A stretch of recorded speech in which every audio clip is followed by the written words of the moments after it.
Kemudian yang ketiga yang Allah tegaskan dengan penuh keyakinan tanpa ada keraguan sedikit pun adalah kata atau kalimat al-maut, kematian. Kematian. Siapa yang akan mengingkari ini? Yang dulu bisa jadi pernah bersama di masjid ini, sekarang mungkin sudah tidak ada. Kita melihatnya, bisa jadi itu adalah saudara kita, teman kita. Allah menyebut dalam Al-Quran, awalam yarau anna Allah alladhi khalaqas samawati wal ard qadiran ala ayakhluqa mislahum wa ja'ala lahum ajalan la raiba fih. Tidakkah mereka memperhatikan orang yang tidak percaya akan hari kiamat itu, akan adanya balasan itu? Tidakkah mereka memperhatikan bahwa Allah yang telah menciptakan langit beserta isinya, langitnya ada, isinya sangat luar biasa, miliaran planet bintang yang bertebaran yang berbeda-beda, matahari dan bulan berbeda, beredar pada porosnya, tidak pernah menyalahi takdir Allah. Wal ardo, dan bumi ada, beserta yang ada di dalamnya, termasuk kita, yang sangat luar biasa, termasuk kita. Yang anehnya di bumi termasuk kita ini, kita sering mengatakan kepada Allah dengan penuh pengingkaran, Allah tidak ada, Allah kuno. Allah Subhanahu wa taala menyebutkan, tidakkah mereka yang tidak percaya kepada hari kiamat itu? Allah menjawab orang yang tidak percaya atau ateis itu, satu dengan dalil nakli, dua dengan akal sehat. Dalam ayat ini Allah hendak membantah mereka. Tidakkah mereka memperhatikan langit dan bumi? Langitnya ada dan buminya ada, beserta yang ada di dalamnya. Kalau langit dan bumi yang hebat ini, termasuk kita yang ada di dalamnya, hancur lebur, hancur, sehancur-hancurnya, maka Allah bisa membuat yang seperti itu. Maka bagi Allah lebih mudah untuk membuat yang kedua kalinya. Lebih susah yang pertama, karena tidak ada contohnya. Membuat langit dan bumi beserta yang ada di dalamnya lebih susah yang pertama. Kalau sudah hancur kemudian dibuat lagi, bagi Allah mudah, contohnya sudah ada. Wa ja'ala lahum ajalan la raiba fih. Kemudian Allah menciptakan bagi makhluk itu ajal, waktu yang sudah ditetapkan. Ajal itu al-waqtul mahdud, waktu yang sudah ditetapkan oleh Allah Subhanahu wa taala sebagai takdir. Jadi manusia meninggal itu karena ajal, karena waktunya sudah berakhir. Tidak ada yang kemudian mati meninggal karena penyakit.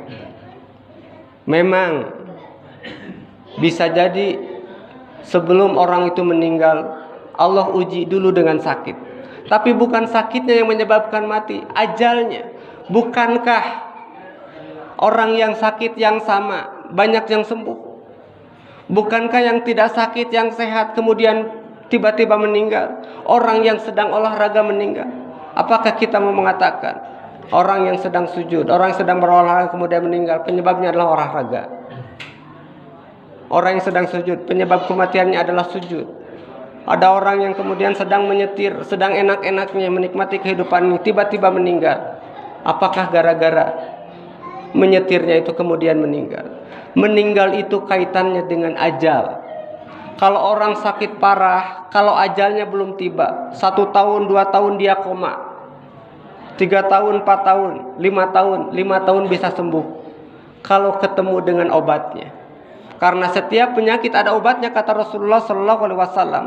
Kalau penyakit itu pas dengan obatnya, dia bisa sembuh. Kalau belum pas, dia masih terus akan sakit, tapi belum akan mati sebelum ketemu ajalnya. Kalau ketemu ajalnya, mau dia sakit, mau sehat, dalam keadaan apapun, tidak bisa dimajukan, tidak bisa dimundurkan. Itulah ajal yang harus kita imani. Jamaah Jumat rahimakumullah. Di sini ada ulama yang mengatakan bahwa ayat-ayat yang tadi khabariyatul lafzi insyayatul ma'na, bentuknya adalah mengkhabarkan kepada kita Al-Quran itu tidak ada keraguan padanya, hari kiamat tidak ada keraguan padanya. Kematian tidak ada keraguan padanya, tapi maksudnya adalah insya'iyah. Jangan meragukan tentang Al-Quran. Baca Al-Quran. Jangan meragukan tentang Al-Quran. Pahami Al-Quran. Jangan meragukan tentang Al-Quran. Amalkan Al-Quran. Jangan meragukan tentang Al-Quran. Dakwahkan Al-Quran. Jangan meragukan tentang Al-Quran. Makmurkan masjid madrasah dengan Al-Quran. Jangan meragukan tentang Al-Quran. Bantu orang-orang yang bisa Al-Quran kemudian menyebarkannya, maka kita akan mendapatkan pahala yang sama seperti orang yang mengajarkannya. Meskipun orang yang membantu tersebut masih terbata-bata membaca Al-Quran. Membaca Al-Quran beda dengan Quran. Al-Quran diantaranya akan datang nanti pada hari kiamat syafi'an li ashabihi, sebagai penolong bagi sahabat-sahabatnya. Orang yang membacanya, yang membantunya, yang berkaitan dengan Al-Quran. Apapun yang berkaitan dengan Al-Quran, Allah muliakan. Rasulullah SAW menjadi mulia karena Al-Quran. Malam Lailatul Qadar, malam diturunkannya Al-Quran menjadi mulia. Bulan yang Allah turunkan Al-Quran, Allah muliakan. Syahrul Ramadan alladzi unzila fil Quran hudal linnasi wa bayyinatin minal huda. Yang kedua, jangan meragukan tentang hari kiamat.